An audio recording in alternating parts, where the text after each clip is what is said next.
Then I have the conversation with Gonzalez.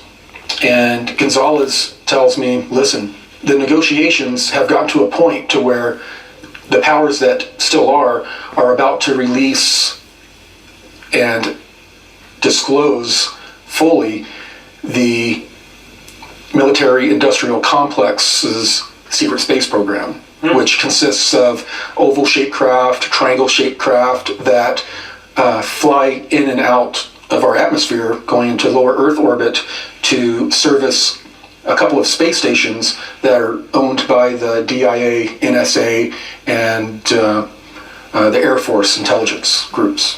What would these space stations look like if they're announced? Pretty much like what we've seen in sci-fi. Round, kind of donut-looking. They're not super sophisticated, probably maybe 20 to 50 years more sophisticated than the International Space Station. So, he stated, in order for them to be successful in disclosing this information, they need to quash and quiet, that means discredit, anyone that is giving legitimate secret space program information. Because when they release this as being the truth, they don't want people saying, hey, what about bases on Mars? What about this? What about that Corey or Tompkins or any number of other people have talked about? They want to be able to say, oh, you mean the person that was discredited? You know, and that way discredit the information as well.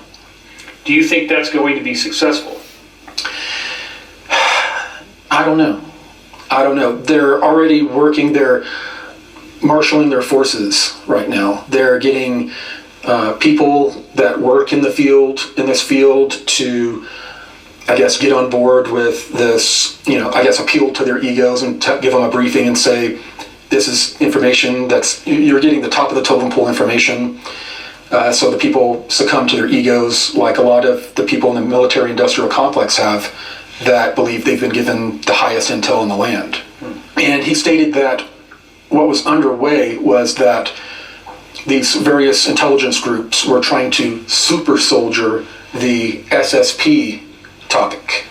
What happened was that the people that were telling legitimate stories suddenly became drowned out by all of the groups of people coming in saying, I'm a super soldier, I'm a super soldier. And then it became kind of a big community of people just sharing their super soldier stories. Right, I remember reading something online of a guy saying he could jump out of a helicopter and he could land in such a way that his legs were really springy and he could bounce up and he didn't need a parachute. Yeah. Silly stuff like that. Yeah, silly stuff, but it's become this whole thing. And now, if you were to mention the super soldier projects to any number of researchers, they're going to scoff at it now. Oh, that's just debunked, it's a bunch of BS, da da da da. Right. So it was a very successful operation. So he said, I can see in the future there being conventions where people show up and say they were in the secret space program and they all sit around and tell their stories, and that they're not doing it to be malicious. There's also the aspect of people that are being manipulated into thinking that they were in the secret space program. Well, I want to point out, you said this to me before this guy Max Spears, who claims to be a super soldier, suddenly announced that he was dead, and it becomes the top story on Drudge Report, the top story on Daily Mail. He vomits black goo, and then he's dead. Right. You had told me that before that happened. Right. Yes, so we're starting to see the beginning of what's going to be a major campaign to discredit anyone talking about this topic. So he communicated that with me, and he said that I should get together with people in this community and find a way to mitigate that problem as much as possible, to kind of prevent it from growing into that kind of a community and causing those kinds of issues. So it was a big enough deal that I had a quick meeting with Thierry and Gonzalez about, and Gonzalez was concerned. So that was the end of that meeting, and since then, just as you've mentioned, we've seen several signs that indeed is occurring.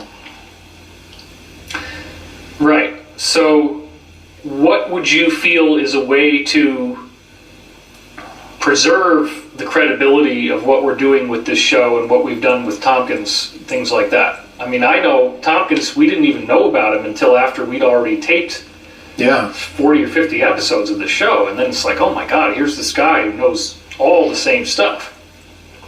Right. Well, and then they're also doing this project as a way to discourage future whistleblowers from coming out. If they totally humiliate me or Tompkins or if any of the others, then I think they believe that future whistleblowers will just stay quiet.